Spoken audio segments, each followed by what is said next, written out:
भारताची पहिली महिला आंतरराष्ट्रीय पंच आहे ना कमाल गोष्ट। आपली एक मैत्रीण एवढी मोठी कामगिरी करते ती म्हणजे सौ योगिता खाडे आयरे यांची ही कामगिरी खरंच उल्लेखनीय आहे। पण यांचा प्रवास नक्कीच सोपा नव्हता, कारण आपल्या देशातल्या समित्यांनी वर्ल्ड असोसिएशनच्या माध्यमातून ज्या स्पर्धा होतील त्यांना आणि ऑलिम्पिकला या दोनच स्पर्धा अधोरेखित केलेल्या आहेत। त्यामुळे इतरांचं यश हे लवकर पुढे येत नाहीत आणि इतर खेळाडूंना संधी मिळत नाही। कोकणातील अतिशय लहान गावातून येणाऱ्या योगिता यांनी लहानपणीच आपला कल स्पोर्ट्सकडे आहे हा ओळखला आणि तिथूनच कुठेतरी या प्रवासाची सुरुवात झाली। तर जिल्ह्यात खेळाडूंना तुम्हाला जर त्या खेळाविषयीचे नियम सांगायचे असतील तर तुम्हाला त्याच्या पंचपरीक्षा असतात त्या द्याव्या लागतात। परंतु या पंचपरीक्षा जिल्हास्तरीय मग राज्यस्तरीय आणि राष्ट्रीय स्तरावर मग त्या रेफरीजना शासनाकडून काही मानधन मिळत नाही, परंतु ज्या काही संस्था असतात त्या शासनाकडून काही नाहीच। मग रत्नागिरीचं नाव लावायचं असेल तर असोसिएशन असलं पाहिजे, तिचं ॲफिलिएशन असलं पाहिजे। मग ही प्रोसेस मला तेव्हा कळली, पण ऑथराईज संघटना नव्हती। माझी 15 वर्ष ऑथराईज संघटना शोधण्यामध्ये फुकट गेली। बापरे, 15 वर्ष। पण कोकणातील गावातून निघालेली ही लेक थेट आंतरराष्ट्रीय लेवलला एवढी मोठी कामगिरी करेल हे तेव्हा स्वप्नात सुद्धा कुणाला वाटलं नाही, पण तिने ते अतिशय दिमाखात करून दाखवलं। आणि भारताचं नेतृत्व मी 4 वर्षाच्या गॅपने 2 वेळा केलेला आहे। मग त्यावेळेस इंटरनॅशनल ऑलिम्पिक एकदा 2013 साली मी सेंट पीटर्सबर्ग रशियामध्ये भारताचं प्रतिनिधित्व केलं। त्यावेळेस ऑलिम्पिक समिती आमचा खर्च करते त्या तिथे, म्हणजे अशा ज्या मोठ्या स्पर्धा आहेत जिथे जगातले टॉप 8 प्लेयरच निवडले जातात आणि त्या टॉप 8 मध्ये आमचा नंबर होता। पण या सगळ्या प्रवासात अनेक अडथळे आले, कधी कधी सरकारदारी सुद्धा न्याय मिळाला नाही। स्वतः आधी केलेलं आहे या सारखं काम, पण त्याच्यानंतर गव्हर्नमेंटने जिल्हा परिषदच्या माध्यमातून जिल्हा परिषदच्या शाळेच्या मुलींच्या डेव्हलपमेंटसाठी कॉन्ट्रॅक्ट केले होते, पण ती एक जी रक्कम असते ती सीमित असते। मग ती वर्षातनं एकदाच मिळणार आपल्याला, आणि मग ती वर्षातली एकदा ते कॉन्ट्रॅक्ट घेण्यासाठी आपल्याला थांबावं लागतं, आणि मग ते कॉन्ट्रॅक्ट घेऊन की आपल्याला वर्षभराचे खर्च त्याच्यातून निघत नाही। आतापर्यंत जेवढ्या वर्ल्ड चॅम्पियनशिप झाल्या तर त्या वर्ल्ड चॅम्पियनशिपला शासनाचा कुठलाही पैशाचा किंवा कोणताच आधार नाही। असं असताना सुद्धा कुटुंबाची सोबत आणि आपली जिद्द कुठेही कमी पडू न देता त्यांचा हा प्रवास सुरूच राहिला। यात अडथळे आले, अनेक वेळा सरकार दरबारी न्याय मिळाला नाही, अनेक मोठ्या लोकांनी डावललं सुद्धा, पण हरेल ती योगिता कसली। तिने अगदी कंबर कसून हा प्रवास पार पडला आणि अजूनही तिचा प्रवास सुरूच आहे। आणि आता तर तिला मिळालाय मान भारताच्या पहिल्या वहिल्या महिला आंतरराष्ट्रीय कोचचा। चला तिला भेटूयात।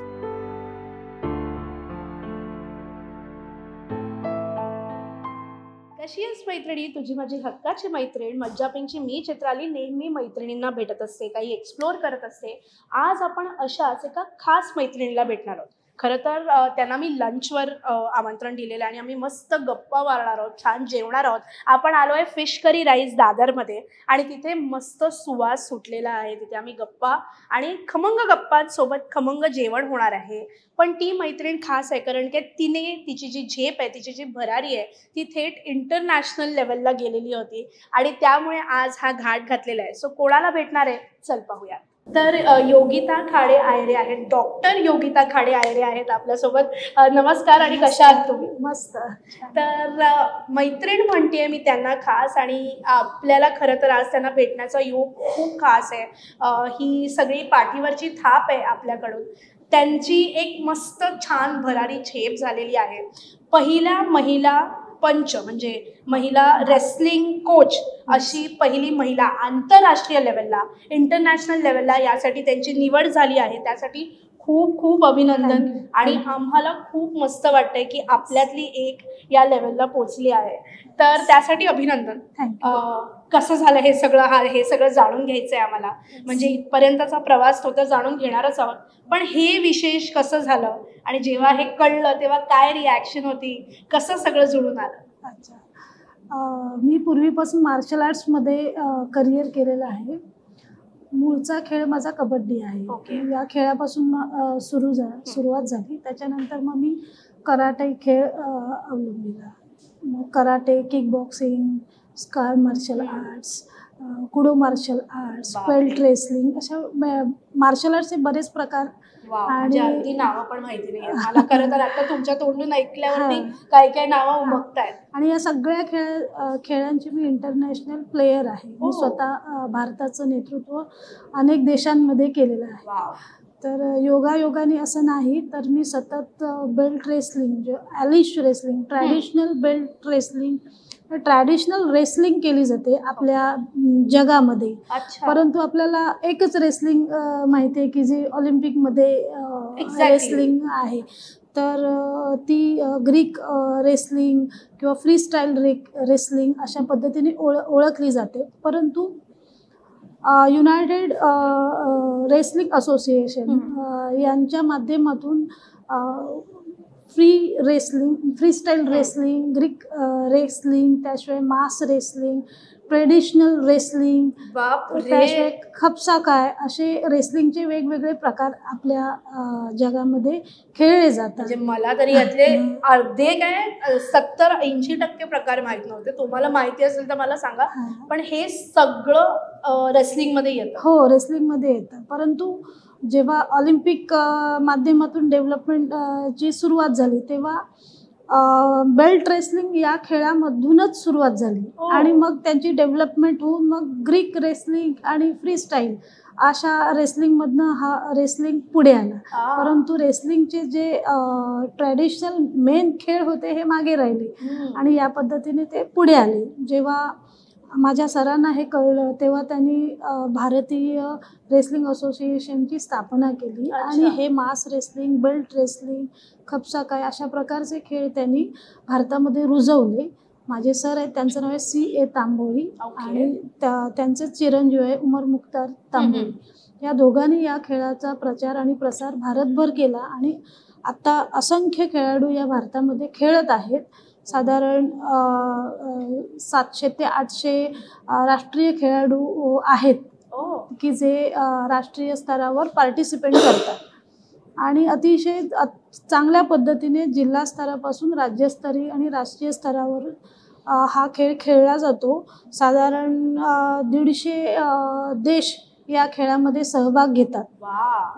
आत्ताच मी वर्ल्ड चिल्ड्रन गेम्ससाठी जाऊन आले रशियामध्ये याकुत्स या ठिकाणी. तर तिथे चिल्ड्रन्स गेम्समध्ये 86 देशांनी सहभाग घेतला होता. बापरे. आपला देश पण होता? हो, आपला देश होता आणि आपल्या देशाला तिथे सिल्वर मेडल लागलं. परंतु या सिल्वर मेडलचं काही घवघवीत यश म्हणून लोकांना काही माहिती नाही. म्हणजे मी आता तेच म्हणणार होते की जर इतक्या लेवलला ते झालं तर ते काही फार कुठे वाचण्यात आलेलंच नाही कुठे. कारण आपल्या देशातल्या समित्यांनी वर्ल्ड असोसिएशनच्या माध्यमातून ज्या स्पर्धा होतील त्यांना आणि ऑलिम्पिकला या दोनच स्पर्धा अधोरेखित केलेल्या आहेत. त्यामुळे इतरांचं यश हे लवकर पुढे येत नाहीत आणि इतर खेळाडूंना संधी मिळत नाहीत करणाऱ्याचं. पण त्या सगळ्यातही म्हणजे इतके चॅलेंजेस असताना, इतके आव्हानं असताना, सपोर्ट मुळात इतका नसताना पण एक महिला पंच होते, कोच होते. ती पण आंतरराष्ट्रीय लेवलला आणि पहिली महिला कोच म्हणून हे जेव्हा नावाच्या पुढे लागलं किंवा हे सगळं कसं जुळून आलं? बऱ्याच वेळा मी किकबॉक्सिंग ची आंतरराष्ट्रीय रेफरी आहे, या आधी झालेले आहेत. मी स्वतः ग्रामीण भागामध्ये काम करते. म्हणजे रत्नागिरी जिल्ह्याची आहे. तर मी तिथे 10 संघटना स्थापन केलेल्या आहेत खेळाच्या वेगवेगळ्या. जे नवीन खेळ रत्नागिरी जिल्ह्यात नव्हते. म्हणजे खेळ जुनेच आहेत परंतु त्या जिल्ह्यासाठी ते नवीन आहेत. कारण त्या जिल्ह्यातले खेळाडू तिथे तो खेळ साधारण सांगायचं म्हणजे कराटे, किक बॉक्सिंग, आता तुम्ही ही नावं ऐकलेली आहेत फार वर्षापूर्वी, परंतु तिथली लोक खेळत नव्हती, तिथल्या खेळाडूंना संधी मिळत नव्हती. जेव्हा मला संधी मिळाली तेव्हा मला एका दिव्यातनं बाहेर यायला लागलं. तर मग अशा खेळांना प्राधान्य मिळालं पाहिजे, त्यांना प्रोत्साहन मिळालं पाहिजे, त्या खेळाडूंना सुद्धा या पद्धतीचं प्रोत्साहन मिळालं पाहिजे. त्यासाठी मी स्वतः त्या खेळाच्या संघटना स्थापन केल्यात आणि त्याच्या माध्यमातून ग्रामीण भागातल्या खेळाडूंना आणि विद्यार्थ्यांना शैक्षणिक अभ्यासक्रमात सुद्धा त्यांना त्याचा फायदा होतो आणि खेळामध्ये सुद्धा त्याचा फायदा होतो. साधारण सांगायचं म्हणजे सभोवतालच्या वातावरणाचा किंवा या खेळाचा उपयोग त्यांच्या जीवनासाठी सुद्धा होतो. सो मग ते महिला कोचपर्यंत म्हणजे हे सिलेक्शन किंवा त्याचा काय प्रोसेस होता? बिकॉज आय एम शुअर त्याचा एक वेगळा प्रोसेस असेल. पहिली महिला इंटरनॅशनल कोच हे होण्यापर्यंत सुद्धा तो प्रवास एक वेगळा राहिलेला असेल, ते कसं जुळणार? असं असतं की आपण एखादी असोसिएशन किंवा संघटना नुसती स्थापन करून चालत नाही, तर तिची नियमावली असते आणि पुढे हा खेळ सुधारण्यासाठी तुम्हाला अपडेट राहावं लागतं. तर जिल्ह्यात खेळाडूंना तुम्हाला जर त्या खेळाविषयीचे नियम सांगायचे असतील तर तुम्हाला त्याच्या पंचपरीक्षा असतात त्या द्याव्या लागतात. परंतु या पंचपरीक्षा जिल्हास्तरीय, मग राज्यस्तरीय आणि राष्ट्रीय स्तरावर मग त्या रेफरीजना शासनाकडून काही मानधन मिळत नाही, परंतु ज्या काही संस्था असतात शासनाकडून काही नाहीच. त्या काही संस्था ॲडजस्टमेंट करून त्या पंचांना मानधन देत असतात समजून. मग त्या बळावरती जी पंचमंडळी असतात ती या खेळाला प्रमोट करत असतात.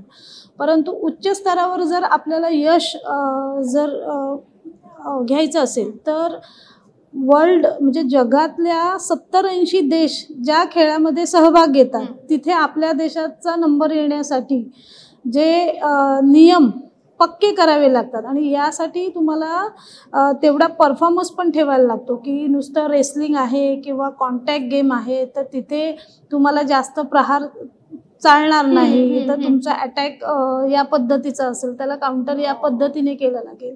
तर या लेवलचा जर तुम्हाला खेळाडू जागतिक दर्जाचा जर खेळाडू घडवायचा असेल तर त्याचे नियम आधी चांगले आपल्याला आले पाहिजेत आणि त्याच धर्तीवर जसं जागतिक स्पर्धांचं आयोजन जसं होतं त्याच धर्तीवर आपल्या देशामध्ये त्याच्या स्पर्धा चं आयोजन करतात. तर त्या आयोजनामध्ये आपलंही काम त्याच पद्धतीचं असलं पाहिजे जेणेकरून ती जी साखळी वरून येते ती अगदी ग्रामीण भागापर्यंत त्या पद्धतीने गेले की खेळाडूंवर एक संस्कार होतात आणि त्याचे नियम त्यांच्यापर्यंत पोहोचतात. मग त्यामुळे एखादे अचानक होणारे प्रहार किंवा युक्त्या या चुकीच्या होत नाही आणि चुकीच्या होऊ नये यासाठी घेतली जाणारी काळजी असते जेणेकरून खेळाडू इंज्युअर्ड होता कामा नाही. त्यासाठी हा एक असोसिएशनचा भाग असतो की तिथले रेफरी त्यांचे नियम हे फार अपडेट ठेवावे लागतात आणि हे करत असताना मी स्वतः खेळाडू आहे आणि अजूनही मी खेळते. तर मला असं वाटलं की ही परीक्षा तशी काही सोपी नसते की तुम्हाला प्रॅक्टिकली पण आणि त्याचा पेपर असतो तुम्हाला, तर तो पेपरही तुम्हाला द्यावा लागतो. तर या दोन्ही गोष्टी तुम्हाला साध्य करता आल्या पाहिजे. जर तुम्ही खेळामधले असाल तर तो तुम्हाला पेपर सोपा जातो कारण ते नियम तुम्हाला माहिती असतात. तर मी खेळाडू असल्यामुळे मला ते जमलं आणि माझे जे सर आहेत महाराष्ट्र असोसिएशन, भारतीय असोसिएशन, त्यांनी तशा सेमिनार्स घेऊन त्याची तयारी केलेली असते की कशा पद्धतीचं नियम असणार आहेत. मग तुम्ही त्यावेळेस कशी उत्तरं द्यायची, म्हणजे उत्तरं सगळेच देतात पण पटकन निर्णय देणे, याच्यावर खेळाडूचं नुकसान होऊ नये यासाठी घेतली जाणारी काळजी, याच्यासाठी इथे वर्कशॉप होतात आणि मग त्या वर्कशॉपमधून आपली तयारी केली जाते. जेव्हा आपल्याला जरी खेळाडू असलो तरी निर्णय क्षमता चांगली पाहिजे आणि ही खेळाडू तो कोच हा एक डिस्टिंक्शन असेल. मग तो जेव्हा कॉन्फिडन्स होतो तेव्हा आपण चांगले पंच होऊ शकतो आणि याचा परिणाम खेळाडूंवर होतो. आणि या सगळ्याची संधी मला मिळाली तर माझ्या आयुष्यात मी खूप आनंदी आहे की मी भारताची पहिली महिला रेफरी आहे जी भारताला रिप्रेझेंट करते आणि आता ज्या चिल्ड्रन्स गेम्स याकुतला झाल्या तिथे मी रेफरी म्हणून काम केलं आणि त्याची मला संधी मिळाली. ऐकताना पण इतकं इतकं भारी वाटतंय, म्हणजे मला इतकं मस्त वाटतंय की आपल्या देशातील एक स्त्री पहिली महिला कोच होते आणि मी आज त्यांच्याबरोबर बसते. मला इतकं मस्त आणि प्राऊड फिलिंग आहे, कॅन टेल यू. आणि तेच म्हणजे जेव्हा तुम्हाला हे कळलं किंवा जेव्हा हे डिक्लेअर झालं की हो तुम्ही त्या पहिल्या महिला कोच आहात, तेव्हा काय फिलिंग होतं, घरच्यांचं काय रिॲक्शन होतं, याचसाठी केला होता अट्टहास असं वगैरे सगळं वाटलं की नाही? कसं घरच्यांचा म्हणजे नेहमी मी काय खेळामध्ये जे काही उपक्रम नेहमी करत असते ते घरच्यांसाठी वेगळे नाही. त्यामुळे नवीन एखादा उपक्रम केला तर त्यांना तो हे रोजच आहे असंच वाटतं. कारण मी पहिल्यांदाच सहभाग घेत नाही. साधारण 30-35 वर्षाची माझी कारकीर्द असल्यामुळे वेगवेगळ्या विभागांमध्ये मी काम करते आणि अगदी ग्रामीण भागातून इंटरनॅशनल लेवलपर्यंत. त्यामुळे हिचं रोज काहीतरी वेगळं असतं, छान छान सुरूच असतं, वेगळं असतं. त्यामुळे घरची रिॲक्शन फार मोठी नाही, कारण त्यांनी मला आधीच सांगितलेलं की जेवढं देशासाठी करता येईल, देशाच्या उन्नतीसाठी करता येईल ती तू कर आणि त्याचा फायदा आपल्या देशासाठी होईल. हे माझे सरही सांगतात, CA तांबोळी सांगतात आणि जे माझे मूळ कोच आहेत वीरभद्र कावडे सर तेही सांगतात. त्यासाठी मी वेळ देत असते. आणि भावी आयुष्यामध्ये जे काही खेळाडू नवीन येणार आहेत तर त्या खेळाडूंसाठी खूप अशी चांगली गोष्ट असते की ते भारताला रिप्रेझेंट करतील, तेव्हा त्यांचा परफॉर्मन्स हा चांगलाच असावा. की आपण पहिल्यांदाच गेलो, कारण नवीन एक खेळाडू येणार असतो, त्याला पहिल्यांदाच जायचं असतं किंवा सेकंड टाइम जायचं असतं, तर त्याला तो एक मनामध्ये एक त्याची जी भावना येते की मी पहिल्यांदाच जातोय, हे येऊ नये. कारण जसं आंतरराष्ट्रीय दर्जाच्या जे पंच किंवा खेळाडू त्यांना जशी सवय असते तशी आपल्या खेळाडूंना असावी आणि त्यात ते पारंगत असावी. त्यासाठी मला असं वाटलं की मी केलेलं काम हे भावी पिढीसाठी खूप चांगलं यश देणारं काम आहे. सो इसी बात पे, याच नोटवरती आम्ही मस्त जेवण ऑर्डर करणार आहोत, कारण की आम्ही आलोय फिश करी राईसमध्ये दादरच्या आणि इथलं फार मस्त जेवण असतं हे कळलेलं. त्यामुळे आज मी ठरवलं की इथे छान आपण गप्पा मारूया. सो आपण गप्पा मारतोय, हा ओघ असाच चालू राहणार आहे, पण आम्ही मस्तपैकी जेवण ऑर्डर करणार आहोत आणि खाता खाता मस्त गप्पा होणार आहोत. सो जेवण ऑर्डर करूया आणि गप्पा सुरू करूया.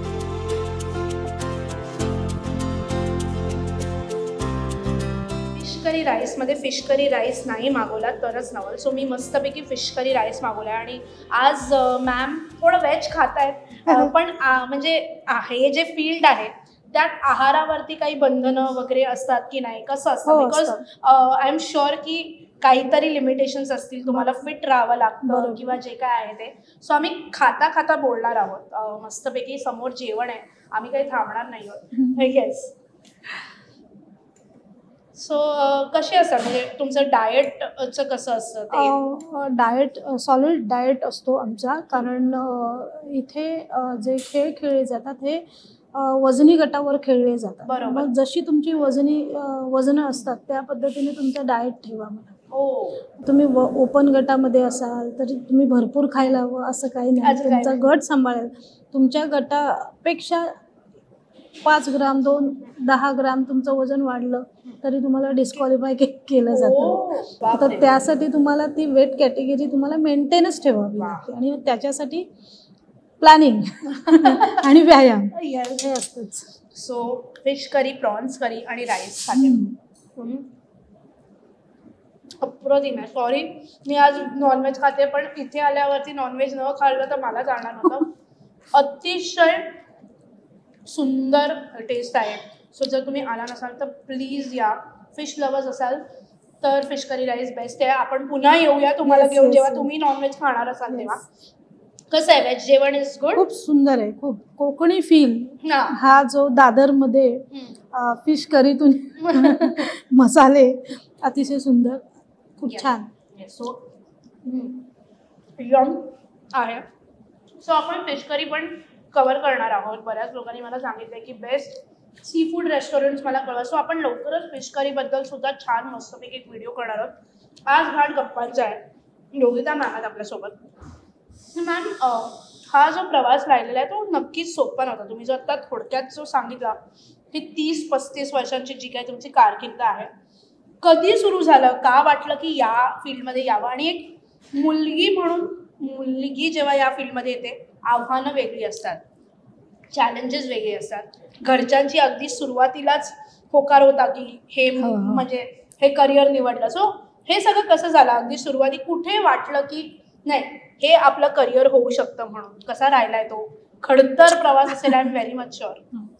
तसं म्हणजे स्पर्धेची सुरुवात ही 1996 पासून झाली. ओके.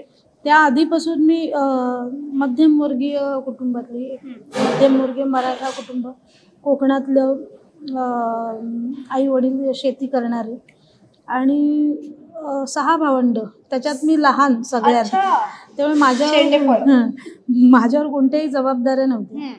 रोज खाणं पिणं आणि फिरणं अशाच वातावरणात सधन कुटुंब आणि सुसंस्कृत असं कुटुंब. अशा कुटुंबात मी वाढले आणि तिथे माझा भाऊ अजित खाडी, तर त्याला मी एकदा विचारलं की मला खेळाची, म्हणजे तो मला बघतच होता की मी जसं राहते वागते त्या पद्धतीने. तर मला एक दिवशी मी त्याला विचारलं की मला कराटे शिकायचं आहे, मी जाऊ का? कारण त्यावेळेस कसं मी भावाची लाडकी आणि सगळं भावाला विचारून करायचे. तर मग त्यांनी सांगितलं जा म्हणून. मग मी सुरुवात केली. मग पण त्या काळी कराटे हा तेवढा हे पण नसेल, म्हणजे म्हणजे 90s तो जस्ट माहिती होत होता असं काहीतरी. बरोबर आहे. साधारण म्हणजे 95 सालची गोष्ट आहे. साताऱ्याचे माझे शिक्षक होते वीरभद्र कावडे सर. त्यांनी कोकणात येऊन कराटेचा क्लास सुरू केला माझ्या शाळेमध्ये. मग शाळेचे प्रिन्सिपल होते नरहर अभ्यंकर, ते आता नाही आहेत, परंतु त्यांनी आमच्या शाळेमध्ये हा खेळ शिकवायला परवानगी दिली आणि त्या बॅचला साधारण 100 ते 150 विद्यार्थी होते. मग ते हळूहळू काळानुसार ते कमी झाले, पण त्यातले मी एकटीच टिकले आणि मला आणि मग खेळाची मला आवड होती. मग जेव्हा माझ्या सरांबरोबर मी वेगवेगळ्या जिल्ह्यामध्ये जात होते, तर तिथे राज्यस्तरीय स्पर्धा असल्या की कळायच्या की तुमच्या जिल्ह्याचा संघ हवा. मी नेहमी सातारा जिल्ह्यातून खेळायचे किंवा मला जिथे जिथे संधी मिळायची त्या जिल्ह्यातून मी खेळायचे. मला पुढे नेणारं कुणी नव्हतं. मग सर म्हणजे साताराचे असल्यामुळे मी सातारा जिल्ह्याचं नेतृत्व करायचे. नेहमी असं वाटायचं की मी रत्नागिरी जिल्ह्यातली आणि मी रत्नागिरीचं नेतृत्व का नाही करायचं. मग मी प्रोसेस विचारली की सर कसं करतात ते. मग मला रत्नागिरीचं नाव लागलं, तर त्याचं रजिस्ट्रेशन असतं, मग असोसिएशन असते. चौकशी केली की अशी कुठली असोसिएशन आहे का, तर ती त्यावेळेस ती असोसिएशन नव्हती. मग रत्नागिरीचं नाव लावायचं असेल तर असोसिएशन असली पाहिजे, तिचं ॲफिलिकेशन असलं पाहिजे. मग ही प्रोसेस मला तेव्हा कळली, पण ऑथराईज संघटना नव्हती. माझी 15 वर्ष ऑथराईज संघटना शोधण्यामध्ये फुकट गेली. बापरे, 15 वर्ष. पण ती 15 वर्ष म्हणजे सॉरी मी कट करते, ती 15 वर्ष जर समजा तेव्हा संस्था असती तर आज वेगळ्या लेवलला असतं. कारण त्या खेळाची वेगवेगळ्या म्हणजे घराणे असतात, जे त्या घराण्यामध्ये जसं गाण्यात घराणे असतात तसं घराणे असतात. आणि मग म्हणजे त्याला आपण स्टाईल म्हणतो, शितोरियो, शतोकन, ओकिनावा, अशा वेगवेगळ्या स्टाईल आहेत. आणि त्यांचे जे मेन गुरु असतात ते जपानमध्ये असतात. मग त्यांच्या अंडर सगळ्या देशामध्ये त्या खेळांचा प्रचार केला जातो.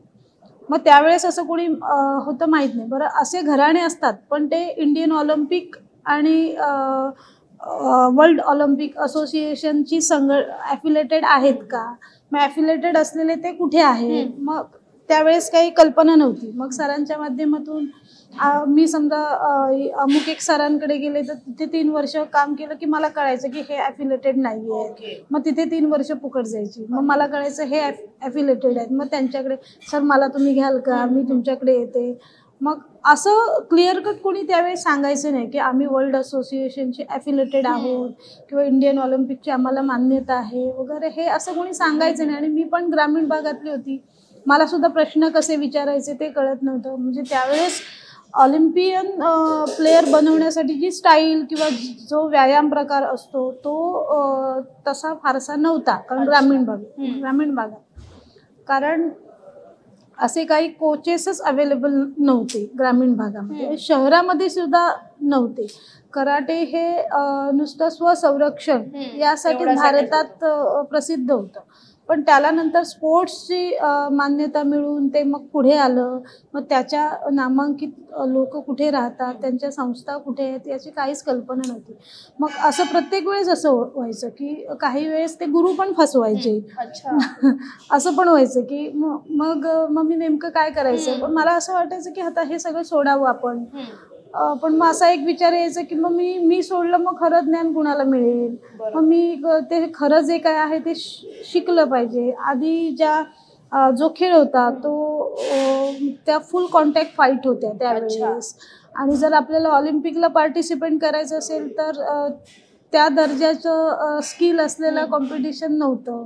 मग हळूहळू मला त्याची कल्पना आली. मग मी त्या चॅनेलमधून जायला लागले, आणि मग मला असं कळलं की जर ऑलिम्पिकमध्ये आपल्याला जर खेळायचं असेल तर या चॅनेलने गेलो तर आपण ह्या स्पर्धा खेळू शकतो. परंतु मी तिथे पोचेपर्यंत खूप उशीर झाला होता, कारण त्यावेळेस नॅशनल गेम्सची मान्यता होती, इंडियन ऑलिम्पिकची मान्यता होती. असे वेगवेगळे म्हणजे संघटन यांच्या मान्यतेने आपला हा खेळ देशाबाहेर जायला सोपा होत होता. परंतु त्याला लागणारे जे ट्रेनिंग असतं त्या पद्धतीचे ते आमच्या रत्नागिरी जिल्ह्यात नव्हतं. मग मी मुंबईत येऊन ते शिकले, पुन्हा रत्नागिरीत जाऊन ते त्या मुलांना शिकवायचं तिथल्या. म्हणजे मला वाटतं मी रत्नागिरी जिल्ह्यातली पहिलीच खेळाडू असेल की जिने इंडियन ऑलिम्पिकचं नेतृत्व केलं आहे. म्हणजे महाराष्ट्र ऑलिम्पिकचं नेतृत्व नॅशनल गेम्समध्ये केलं. पण या सगळ्या प्रक्रियेला खूप वेळ गेला, आणि मग जेव्हा महाराष्ट्र ऑलिम्पिकचं नेतृत्व मी जेव्हा केलं तेव्हा माझ्या लक्षात आलं की तिथे 6 वर्ष एक मुलगी एकाच कॅटेगरीत खेळते. मग त्यासाठी तिला जर आपण हरवलं तर आपण पुढे जाऊ शकतो. आणि मग त्या पद्धतीचं वजन कॅटेगरी, मग असं व्हायचं की प्रत्येक कॅटेगरीत खेळाडू सेट असायचा. त्यांनी त्यांची मग असं माझ्या गटामध्ये 6 वर्ष असणारी मुलगी होती. मग मी जेव्हा नॅशनल गेम्स खेळले, आधी मी फुल कॉन्टॅक्ट खेळत होते, मग हे स्किल शिकले. प्रत्येक वेळेस काहीतरी चूक व्हायची, मग मी जिंकणार तरी कधी. अशा 2-3 नॅशनल मी हरले. मग मला असं वाटायचं नाही, मला वाटलं थोडंसं, पण मला शिकायचं होतं. मला एक चॅलेंजेस होतं माझ्या मनात की मी यांना हरवणार. मग मी त्या गोष्टीचा अभ्यास केला, प्रॅक्टिस केली, आणि त्याच्यानंतर 6 वर्ष एकाच कॅटेगरीत असणाऱ्या मुलीला मी हरवलं. आणि त्यानंतर मला भारताचं नेतृत्व वर्ल्ड चॅम्पियनशिप करायला संधी मिळाली, आणि मी उझबेकिस्तानला भारताचं नेतृत्व केलं. तर या सगळ्या हो, माझी ती पहिली इंटरनॅशनल होती अधिकृत पद्धतीने. त्याआधी मी गेले होते अनेक, पण भारताला रिप्रेझेंट करणारी त्या भारताला रिप्रेझेंट करणारी त्या आधी सुद्धा मी गेले. परंतु ऑफिशियली ती स्पर्धा होती 2011ला. मग काय होतं, अशा स्पर्धांमध्ये जर तुम्हाला स्पर्धक म्हणून जायचं तर तुमचा फिटनेस, तुमचा आहार, तुम्हाला मिळणारी स्पॉन्सरशिप, या सगळ्यांचा ताळमेळ जुळून यावा लागतो. आणि जुळून यावा. आणि मग त्या पद्धतीचं ट्रेनिंगही त्या सिच्युएशनमध्ये तुम्हाला मिळायला लागतं. आता मी इंटरनॅशनल लेवलला गेले, मग त्याच्यानंतर मग मला लागणारे पैसे किंवा आणखी नोकरी म्हणा, ज्या गोष्टी वापरल्या जातात किंवा सोशल मीडिया, या ज्या सगळ्या गोष्टी आहेत ना, त्या नव्या पिढीला जन्म देतात. आणि ते त्या वेळेला झालं नाही की मग आपण मागे पडतो, मग आपला खेळ मागे पडतो. मग आपण उगाच मग चर्चा करतो की आमच्या देशाला मेडल मिळत नाही. आमच्या देशाला मेडल मिळतं, पण त्याच्यासाठी लागणार. जर मी सामान्य कुटुंबातली मुलगी जर चॅलेंज स्वीकारू शकते आणि भारताला रिप्रेझेंट, आज सोपं नाही आहे की तुम्ही वर्ल्ड चॅम्पियनशिपला जाऊन एक राऊंड खेळणं सोपं नाही. आपण वेगवेगळी उदाहरणं मिळवलेली आहेत, पाहिलेले आहेत की यांनी देशासाठी मेडल आणलं, त्यांनी देशासाठी मेडल आणलं. पण त्याचा गवगवाट हा कधी होतो? ऑलिम्पिकला मेडल मिळवल्यानंतर. पण तुम्ही ऑलिम्पिकला मेडल मिळवायच्या आधी ज्या काही खस्ता खाता, त्यातून तुम्हाला नैराश्य येतं, तुम्हाला कोणाचं प्रोटेक्शन नसतं, तुम्हाला सपोर्ट नसतो, त्यावेळेस खूप मनावर त्याचा परिणाम असतो. आणि खेळामध्ये तर फिटनेस आणि इंजुरी या दोन्ही गोष्टीमधून तुमचं करिअर स्टार्ट होतं, आणि ते पुन्हा तुम्हाला आहे त्या पद्धतीने चालवायचं असतं. तर त्यावेळेस माझ्या मनात असं आलं की अशा अनेक अडचणींवर मात करून जर आपण इथपर्यंत पोचतो आणि असं यश मिळवतो, तर मी माझ्या मार्गदर्शनाने अनेक खेळाडूंना मी पुढे नेऊ शकते. तर हे माझं दुःख जास्त गवगवट करण्यापेक्षा आणखीन चांगल्या खेळाडूंना मी जन्म दिला पाहिजे आणि त्यांना तिथपर्यंत पोचून देशासाठी चांगली एक प्रेरणादायक गोष्ट मी केली पाहिजे. तर अशासाठी शासन तत्पर नाही. माझा इतका वर्षाचा अनुभव आहे. शासन तत्पर, शासनाच्या दारी अनेक वेळा आम्ही गेलो, पाहिजे तेवढं लक्ष शासनाने दिलं नाही. किंवा तुम्ही जर आज ऑलिम्पिकमधले खेळ पाहाल की त्यांना म्हणजे 50 वर्षाच्या जास्त काळ असा आहे. बरोबर. खेळाडू आपल्याकडे 50 वर्षापूर्वी झालेले आहेत आणि त्या खेळांचा जो म्हणजे जन्म आहे तो आता 100 वर्षापूर्वीपासून आहे. परंतु जर तुम्ही महाराष्ट्रातल्या ग्रामीण भागामध्ये अशी वस्तुस्थिती की कुठेही ट्रेनिंग सेंटर नाही त्याचं. आज माझ्याकडे माझ्या वयाला किंवा 96च्या आधीपासून जर दुसरे वेगळे खेळ कुठले असते जे शासन मान्य आहेत किंवा आपल्या देशाचे ट्रॅडिशनल खेळ आहेत ते जर तिथे असते, त्यांचं संघटन किंवा त्यांच्याबद्दलचं कोचिंग हे जर नीट असतं तर आम्ही पण आज चांगल्या पद्धतीने यश आम्हाला यश मिळाले पण अजून मिळवलं असतं.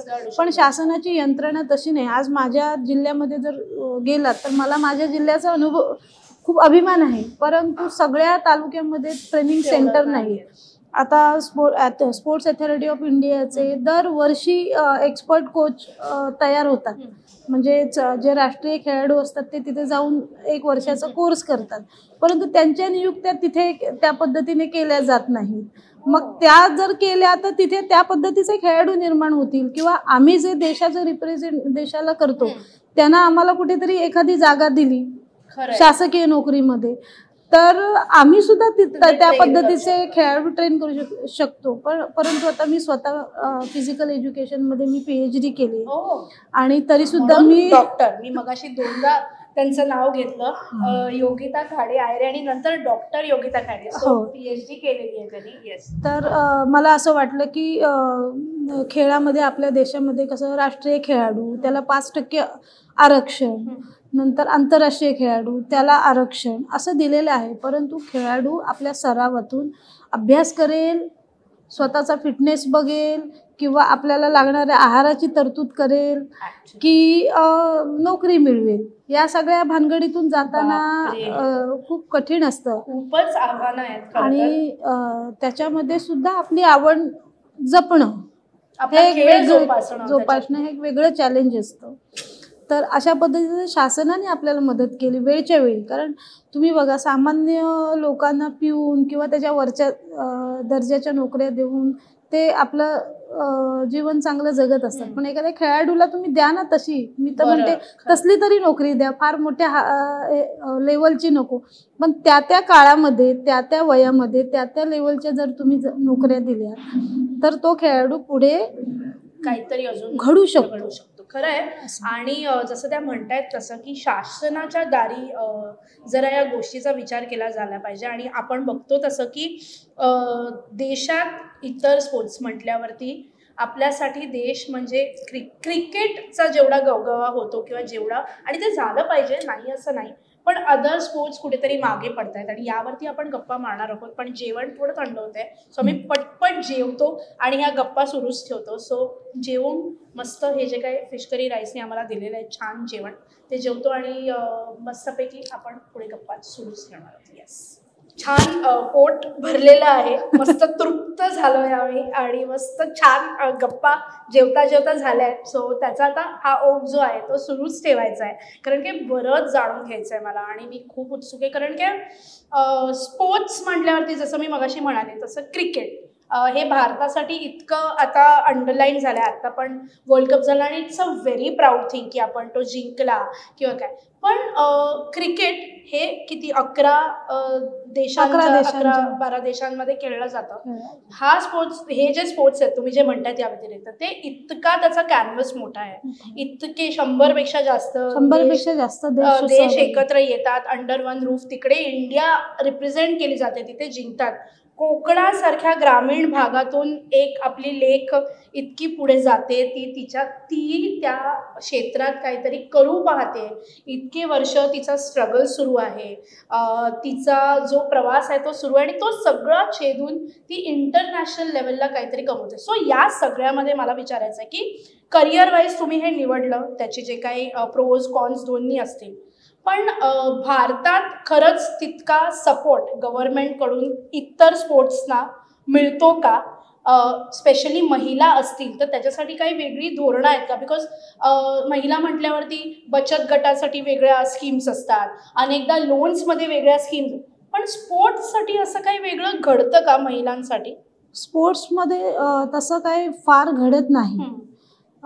त्या असोसिएशनला त्या खेळाच्या डेव्हलपमेंटसाठी ट्रेनिंग कॅम्प वगैरे असं असतं, पण ते फार माफक दरामध्ये असतं. अच्छा. कारण आता मी माझा विचार केला तर मी सेल्फ डिफेन्स चे शिबिर घेते, तर या माध्यमातून जिल्हा परिषदच्या माध्यमातून याआधी मी छोटे छोटे कॉन्ट्रॅक्ट घेतले की तिथल्या ग्रामीण भागातल्या मुलींच्या डेव्हलपमेंटसाठी मी काम केलेलं आहे. परंतु तुम्ही त्या थोड्या पैशासाठी किती वेळ झटत राहणार? आणि ती वर्षात वाटलेली गोष्ट होती, म्हणजे तुम्ही स्वतःहून ते केलंय. मी स्वतःहून गव्हर्नमेंटनी तुम्हाला केलेलं नाही, दिलेलं नाही किंवा तुम्हाला सांगितलं नाही की तुम्ही या, हे तुम्ही स्वतःला वाटलं? स्वतः आधी केलेलं आहे या सारखं काम, पण त्याच्यानंतर गव्हर्नमेंटने जिल्हा परिषदच्या माध्यमातून जिल्हा परिषदच्या शाळेच्या मुलींच्या डेव्हलपमेंटसाठी कॉन्ट्रॅक्ट केले होते, पण ती एक जी रक्कम असते ती सीमित असते. अच्छा. मग ती वर्षातनं एकदाच मिळणार आपल्याला, आणि मग ती वर्षातली एकदा ते कॉन्ट्रॅक्ट घेण्यासाठी आपल्याला थांबावं लागतं, आणि मग ते कॉन्ट्रॅक्ट घेऊन की आपल्याला वर्षभराचे खर्च त्याच्यातून निघत नाही.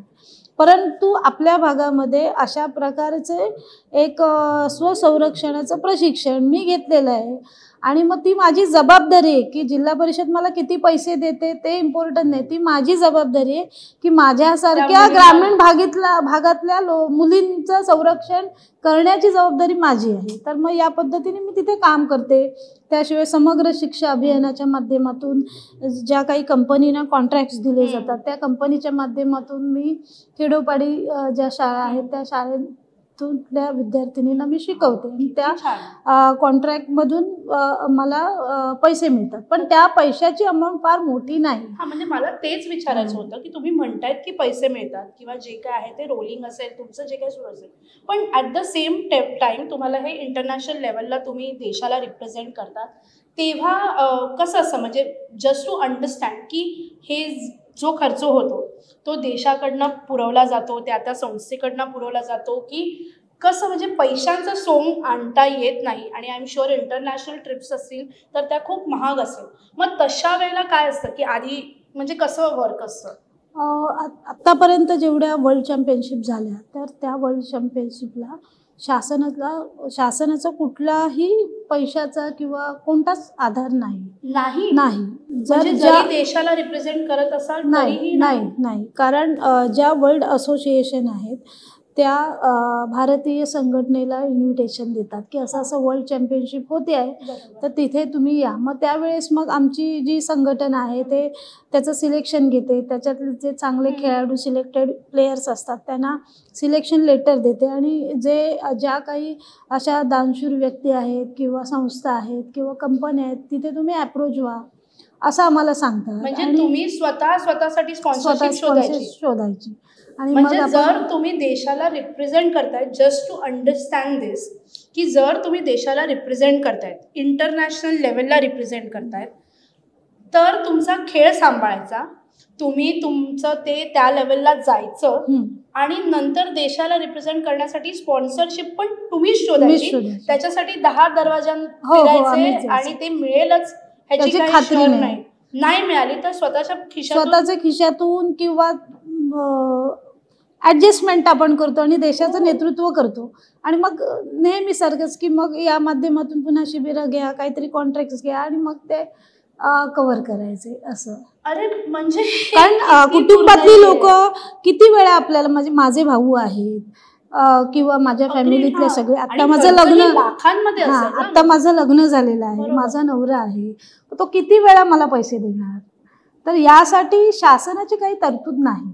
पण हे किती दुर्दैवाची गोष्ट आहे किंवा ही किती मोठी खंत आहे की जर आपण आपल्या देशाला रिप्रेझेंट करतो आहे, जर आपण एवढ्या मोठ्या लेवलला तिकडे जाऊन बाकीच्याही गोष्टी असतील, म्हणजे तुम्ही जे कपडे घालणार किंवा छोट्या छोट्या गोष्टी, शूज पासूनचं ते त्या लेवलचं असायला पाहिजे, त्याच्यासाठी ही खर्च तुम्हीच करायचा. नाव झालं तर ते देशाचं नाव होणार आहे. आता माझं 2 वेळा मी वर्ल्ड कॉम्बॅट गेम्ससाठी मी सिलेक्शन झालं. वर्ल्ड कॉम्बॅट गेम्स हे इंटरनॅशनल ऑलिम्पिक कमिटी ऑर्गनाईज करते आणि 2 वेळा म्हणजे 4 वर्षातून एकदा अशी ही स्पर्धा असते. आणि भारताचं नेतृत्व मी 4-4 वर्षाच्या गॅपने 2 वेळा केलेलं आहे. मग त्यावेळेस इंटरनॅशनल ऑलिम्पिक एकदा 2013 साली मी सेंट पीटर्सबर्ग रशियामध्ये भारताचं प्रतिनिधित्व केलं. त्यावेळेस ऑलिम्पिक समिती आमचा खर्च करते त्या तिथे. म्हणजे अशा ज्या मोठ्या स्पर्धा आहेत जिथे जगातले टॉप 8 प्लेयरच निवडले जातात आणि त्या टॉप 8 मध्ये आमचा नंबर होता. जगाच्या टॉप 8 मध्ये आम्ही खेळलो, भारताचं नेतृत्व. पण आम्हाला अशी एक अपेक्षा होती की जगातल्या टॉप 8 खेळाडूंमध्ये आमची निवड होते आणि मग आमच्या देशाने आम्हाला काहीतरी दिलं पाहिजे किंवा आमच्या देशाने आमच्या जे आम्ही यश मिळवलेलं आहे, आम्ही आज भारताचं नाव तिथे उंचावतो, आम्ही नेतृत्व करतो. भारत देशाच्या कोणत्याही अडीअडचणीला आम्ही सामोरे जाऊन त्या देशाचं नाव कधी खराब करत नाही, आम्ही देशाचं नेतृत्वच करत असतो. आणि तिथे रिस्पॉन्सिबिलिटी असेल की त्या देशात गेल्यावरती बिकॉज तुमच्याकडे ॲज अन इंडियन भारतीय म्हणून बघितलं जातं. आणि तिथे गेल्यानंतर आम्हाला जी मिळणारी तिथल्या सोयी असतात, म्हणजे अगदी तिथे उतरल्यानंतर आमचं प्रोटेक्शन किंवा तिथे आमचा वावर आम्हाला व्यवस्थित ठेवणं, कारण आम्ही जगातले टॉप 8 प्लेयर आहोत. आणि तिथे आम्हाला कुठेही फिरकून देत नाही, आम्हाला सिक्युरिटी असते. आम्हाला आमच्या आवडीनुसार त्यांनी आधीच विचारलेलं असतं तुम्ही काय खाता, त्या देशातले लोक आमच्यासाठी करतात. पण मग इथून तुमच्या सोबत जाताना एक ॲडेड सिक्युरिटी किंवा असं काही सिक्युरिटी नाही, काही आर्थिक आम्हाला काहीच नाही. तिकडे अडकलात, तिकडे काही खर्च करायची वेळ असेल स्वतःच्या टॉप 8 प्लेयर्स, इंटरनॅशनल लेवलचे टॉप 8 प्लेयर्स आपल्या भारतातून एक जण तिथे रिप्रेझेंट करते आणि त्यांची इतकी मोठी खंत. म्हणजे सॉरी टू से दिस की आत्ता मी जस्ट बिकॉज हे सगळ्यांनीच पाहिलं असेल की आत्ता जेव्हा इंडिया जिंकली किंवा भारत जिंकला वर्ल्ड कपमध्ये आणि साधं मुंबईमध्ये त्याचं एक एवढं मोठं सेलिब्रेशन झालं, तिथे इतके बाउन्सर्स, इतकी security, I am sure because तिथे अशी सिक्युरिटी हवी असते. आपलं हे सगळं बरोबर.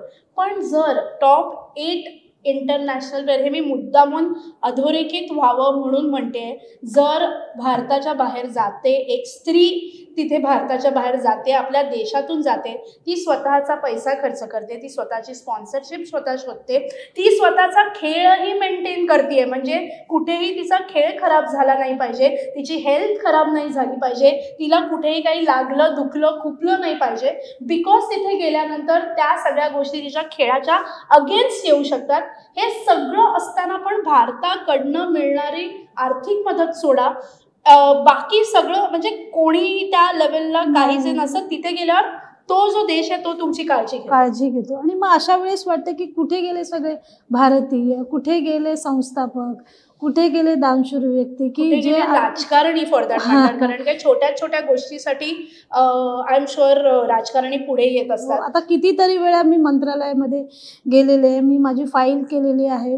याआधी असं वाटायचं की मी ग्रॅज्युएट होते तेव्हा मला वाटायचं की मी कमी शिक्षण आहे, खेळात शिक्षणही असलं तर मला एक चांगली पोस्ट मिळेल.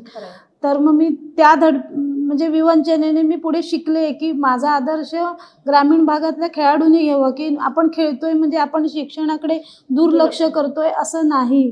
तर मी तिथून फिजिकल एज्युकेशनमध्ये म्हणजे ग्रॅज्युएशन झाल्यानंतर पुन्हा 2 वर्षाचं बॅचलर डिग्री, मग नंतर 2 वर्षाची मास्टर डिग्री मुंबई विद्यापीठातून, हे खेळ सांभाळून पुन्हा मग 4 वर्षाची PhD. त्याशिवाय खेळाशी रिलेटेड म्हणजे personal fitness centre management, yoga teacher training course, exercise programming, अशा प्रकारचे मी कोर्सेस केले जे भविष्यामध्ये खेळ डेव्हलप करण्यासाठी मला उपयुक्त असतील. कारण अशा प्रकारचं जर नॉलेज माझ्याकडे असेल तर मी नवोदित खेळाडूंना मार्गदर्शन करू शकेन. डाएट मेंटेन करणे, एक्सरसाइज प्रोग्रामिंग करणे, या सगळ्या पद्धतीचं मी शिक्षण घेतलं आहे स्वतः. मुंबई विद्यापीठामध्ये मी 6 वर्ष एक ॲडॉक फॅकल्टी म्हणून मी काम केलं. परंतु काम आणि तुमचं प्रॅक्टिस, त्याशिवाय तुम्हाला जे वेतन मिळणार असेल त्याची पण श्युअरिटी नसते. आणि मग तुम्ही एवढा वेळ काम करता आणि मग काम केल्यानंतर तुम्हाला मिळणारा मोबदला पण तो कमी असतो. त्या मोबदल्यामध्ये आपले साधे पायातले शूजही येणार नाहीत. अशा पद्धतीचं जे आपल्याकडे ज्या काही गोष्टी घडल्या त्याचा पण आपल्याला त्रास होतो. कारण खेळातली लोकंसुद्धा हे समजू शकत नाही, याच्यापेक्षा अघोरी घटना कुठली नाही. म्हणजे तिथे की तुम्ही इंटरनॅशनल प्लेयर आहात, मग तुम्ही हे काम का करता, मग तुम्हाला अवॉर्ड का नाही मिळालं, मग तुम्हाला अर्जुन पुरस्कार का नाही मिळाला. तर अशा प्रकारच्या बऱ्याच गोष्टी तिथे विचारल्या ज्याच्यामुळे आपल्याला नैराश्य येतं. आणि अशा लोकांमध्ये आपण काम करू नये जे ॲडमिनिस्ट्रेशन सांभाळतात, ज्यांना खेळाविषयी काही कल्पना नसते, किंवा खेळाडू खेळतोय, त्याचे हार्ट रेट एवढ्या लेवलला गेले पाहिजे, त्याचं मस्क्युलर एंडोरन्स एवढ्या लेवलला, हे सगळं पुस्तकी त्यांना माहिती असतं. परंतु प्रत्यक्षात एक खेळाडू त्या पद्धतीचा व्यायाम करतोय, परत जॉब करतोय, पुन्हा लोकांना शिकवतोय, पुन्हा त्या सांभाळतोय, स्वतःचा फिटनेस, आणि या सगळ्या गोष्टीतून जाताना खूप काळजी वाटते. त्याच्या पलीकडे जेव्हा आपण अनमॅरिड असतो, आपली एखाद्या कुटुंबावर जबाबदारी असते, आपल्या घरचे या मुलीचं लग्न कसं होणार, तिच्यासाठी चांगला नवरा कसा मिळणार, बरं या खेळाचा तिला भावी आयुष्यात काही उपयोग होणार काय, या सुद्धा विवंचन येत असतात. मग घरी गेल्यानंतर आपण घरच्यांना सुद्धा पाहिजे तसं यश किंवा आपल्याला याच्यातून काही साध्य करता येत नाही, हे नैराश्य त्यांच्यासमोर दाखवायचं असतं, त्यांच्यासमोर जगायचं असतं. अशा परिस्थितीतून फार कठीण होत जातं. आणि मग आपल्याला असं वाटतं की काय म्हणजे नुसतं ऑलिम्पिकला मेडल मिळवलं म्हणजे आपण खूप मोठे झालो, आणि मग त्यांचा स्ट्रगल संपला आणि यांचा स्ट्रगल छोटा आहे असं होतं. तर असं नसावं कुणाला. कारण प्रत्येक खेळाडू हा जन्मजात खेळाडू असतो, तो कुणाला तयार करून तो होत नाही. मी स्वतः म्हणेन की मी चांगले खेळाडू निर्माण करेन, मी त्यांना मार्गदर्शन करेन, तर मी फक्त मार्गदर्शनच करू शकते, मी त्याला निर्माण करू शकत नाही. कारण खेळाडू हा माझ्या मते एक दैवी माध्यमातूनच तो घडलेला असतो, आणि त्याचं आज नाही उद्या नाही वेगवेगळ्या रूपाने त्यांचा जन्म होत असतो. त्याला जशा जशा सोयी सुविधा मिळतात तेव्हा तो चमकतो. परंतु असे माझ्यापेक्षा सुद्धा चांगले खेळाडू कुठेतरी असतील की त्यांना या सगळ्या संधीमुळे ते मागे राहिले असतील. तर असे खूप खेळाडू इथे असतील. मला वाटतं या आजच्या आपल्या भेटण्याने कदाचित ते ऐकत असतील तर त्यांना सुद्धा आलेलं नैराश्य ते पुढे येऊन आणखीन पुढे सरसावतील की या सगळ्या गोष्टी छोट्या असतील, याच्यातनं आपण कुठला तरी मार्ग काढून पुढे आलं पाहिजे. तर अशा विवंचना असतात. परंतु या सगळ्या विवंचनेतून पुढे येऊन आम्ही पुन्हा एकदा सांगतोय की आम्ही देशाचं नेतृत्व करतोय, देश आपला पुढे गेलेला आहे, आम्ही देशाचं नाव कुठेही कमी करत नाही, फक्त आम्हाला सपोर्टची गरज आहे. ती सपोर्टची गरज असल्यामुळे तुम्ही पुढे या, पुढे सरसावा. कारण आमच्या ज्या संघटना आहेत, भारतीय संघटना आहे, महाराष्ट्र संघटना आहे, तशा वेगवेगळ्या राज्यांच्या संघटना आहेत, त्या प्रत्येक राज्यामध्ये आता या संघटनेचं काम सुरू आहे, वेगवेगळ्या संघटनेचं काम, आणि अतिशय चांगल्या पद्धतीने काम सुरू आहे. आमचे जे CA तांबोळी, उमर मुक्त्यार तांबोळी, ही जी ही संघटना वाढवण्यासाठी काम जे करत आहेत त्यांना सुद्धा खूप नॉलेज आहे. देशासाठी ते प्रचंड प्रयत्न करत आहे. वेगवेगळी नवीन उपकरणं, खेळाडूंचं जे साहित्य म्हणजे स्पोर्ट्स इक्विपमेंट ही भारतात आणतात, ती त्या पद्धतीने डेव्हलप करतात जेणेकरून कमी पैशामध्ये भारतीय खेळाडूंना अशा प्रकारचं साहित्य, क्रीडा साहित्य मिळावं आणि त्याच्यातून आपल्या भारताची ग्रोथ व्हावी. असं आम्ही कधीही मानत नाही की आम्हाला देश काही देत नाही म्हणून आम्ही कमजोर आहोत वगैरे. फक्त आम्हाला अपेक्षा आहे की देशाने आम्ही हे जे काम करत असताना त्याची दखल घेतली पाहिजे आणि आम्हाला प्रोत्साहन दिलं पाहिजे. कारण मी जसं सांगितलं की जन्मजात खेळाडू असतात, त्याला कोणी मार्गदर्शन केलं काय आणि प्रोत्साहन दिलं काय ते त्यांचं काय, आम्ही आमचं काम करणारच. परंतु जर दिलं तर देशाचं नाव खूप मोठं होणार आहे. कारण आताच तुम्ही क्रिकेटचा उल्लेख केला की आपल्या देशाची टीम आहे याचा आम्हाला अभिमानच आहे. परंतु 10 आणि 11 देशांमध्ये जो खेळ चालतो त्याच्यासाठी आपला देश एवढा अट्टहास करतो आणि जे खेळ 100पेक्षा जास्त देशांमध्ये चालतात आणि तिथे खेळ होतात, तिथे आपला देश पार्टिसिपेट करतो, अशा खेळाडूंच्या मागे जिंकतो, त्या लेवलला जातो आणि अशा प्रकारच्या खेळाडूंना, कारण त्या देशांची जीवनशैली, आपल्या देशाची जीवनशैली, खाण्याचे प्रकार याचा सुद्धा आम्हाला बराच म्हणजे पण म्हणजे सॉरी मी इथे हा विषय करते